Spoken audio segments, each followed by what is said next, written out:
Here we are at the Asus UL80VT for expertlaptopreview.com.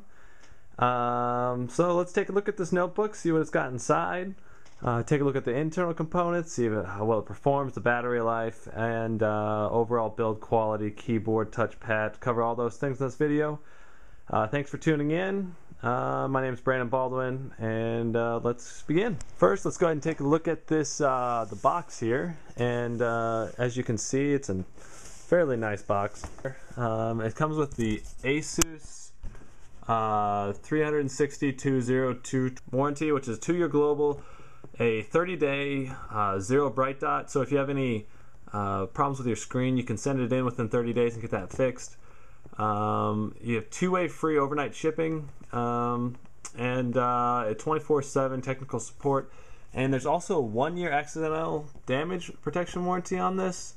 So in case you spill it, drop it, power surge, anything like that, your laptop's still in good condition. Don't have anything to worry about. So anyway, let's take a look at the laptop now, and take a look at the keyboard. It's kind of hard to see in this light, I apologize. Let's go ahead and put it on my lap. Okay, so here's the keyboard. I'm going to give you a little flyby. As you can see up here, there's a button to put your computer to sleep, turn Wi-Fi on and off, and now you have to hit the function button in order to activate these. These are not defaulted buttons.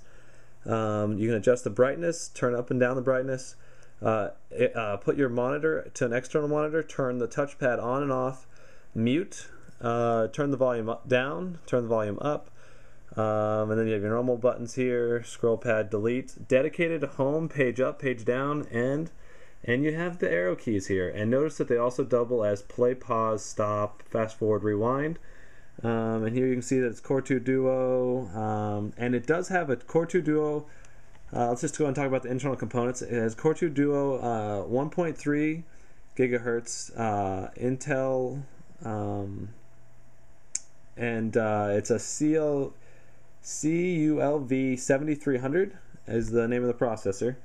It's got a 320 gig hard drive, and notice that it also comes with a GeForce 210M, which is has CUDA enabled. So if you're doing video editing, stuff like that, you'll be able to take advantage of the CUDA. It's got 512 megabytes of memory. And notice this also comes with Windows 7 by default. HD Vision, just a cool little sticker. I personally don't really like it that much. I don't think it's that well designed, but whatever. Now let's take a look at the touchpad. As you can see, there's one button that's split between the left and a right. The middle does not click or do anything. You have to get about 2/3 of the way over on one side in order for the click to actually work. And the button is kind of stiff, but you get used to it, and now that I'm used to it, it really doesn't bother me. I really don't mind it that much. Some people find it really hard to click. That's not too bad in my opinion. Notice that the trackpad itself is the same color, but it's just got dimpled texture to it. And it is a multi-touch, so I can do a triple tap. I'll try to demonstrate for you here. I can do a triple tap and show my windows. Here, I'll do it. Okay, so here's there's the gaming benchmark review over at expertlaptopreview.com for the Asus UL80VT. You can go there and check that out. But you can now notice I'm going to go ahead and hit all 3 buttons at the same time.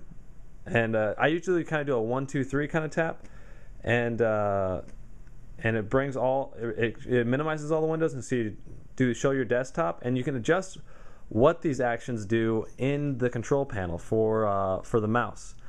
Now you can also do 2-finger tap, and that does a right click, and you can obviously do a single finger tap. Now as far as the build quality is concerned, my main concern is this.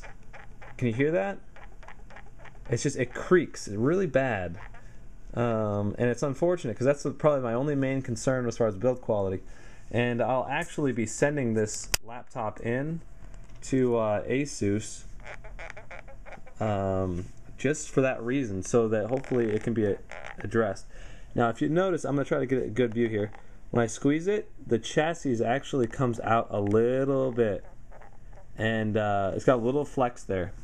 I don't think most people are going to notice or care, and even the creaking, I think most people could live with that considering the specs that this laptop has. Now notice the speakers, they're in the front here, and they put out pretty good sound. They're probably slightly above average for speakers. They're not as good as the Dell Studio 14Z. Those speakers are phenomenal on the Dell Studio 14Z, but these will get most people by just fine. The problem with having those speakers on the front part and the bottom down here is that when it's on your lap, as you can see, your lap will cover up part of the speakers and muffle the sound. And so you do get about 75% more volume when you have it in on a desk, on a hard surface. So let's go ahead and take a look at the left side here. We got the power, we got the vent, we have the VGA, and HDMI out for hooking up to the HD TV, 2 USBs, a mic, and a headphone. And then we got the speakers, and we got 4 LED indicator lights that tell you when it's on, powered, all that stuff. As you can see, here's the other speaker. And here's the DVD drive, the release button. Some people find it hard to hit. I don't find it too bad.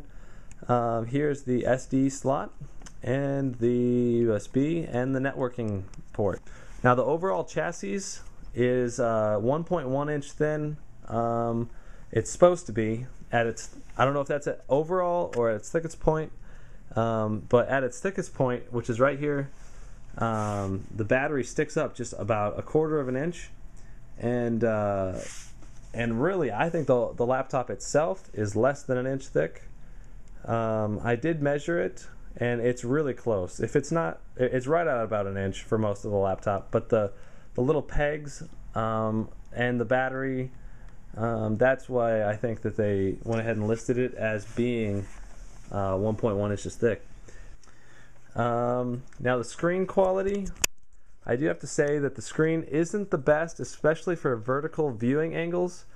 I find it to be very bright though. It's a very bright screen. Overall it's a very enjoyable screen to use in my opinion. Now as far as heat management, the laptop handles heat very well. When it's idling, it makes almost produces no heat at all. Very minor on the left side near the vent.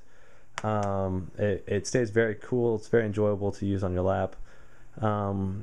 Even when you're gaming, for on-the-go gaming, you're probably going to get around 3 hours of battery life if you're gaming on it, closer to 10 if you're just surfing on the web, maybe 12 if you're just using documents. As far as gaming performance, the Asus UL80VT performs excellently for its size. It gets about 40 frames per second in Call of Duty Modern Warfare 2. Though it can fluctuate a little bit down to, even as low as 10 or 15 in really intense scenes, but those stutters are minimal and it's very playable through most of the content. It can play Dragon Age Origins very well at native resolution at right around 30 frames per second on everything on low except for textures. Textures are on high. What else? It can play Team Fortress 2 very well, right around 40-50 frames per second. It can also play Crysis very well on low settings at native resolution. It was playing it at 30 frames per second, and all you need to run Crysis smoothly is 24 frames per second. It ran Counter-Strike Source, the video stress test, at 150 frames per second at native resolution, everything on high. Again, for all the details and benchmarking and screenshots with FPS and everything, go to expertlaptopreview.com, and we have a detailed gaming benchmark for the Asus UL80VT with the 210M NVIDIA graphics card. All in all, we definitely highly recommend this laptop for anyone who's interested in an ultra portable with high performance. This laptop can play anything from media, Hulu.com, Hulu HD, YouTube HD. It can all play it all smooth. And it can also play games very well, and the typing experience and the user experience with the touchpad is excellent. Be sure to head over to expertlaptopreview.com for the full written review. Thank you.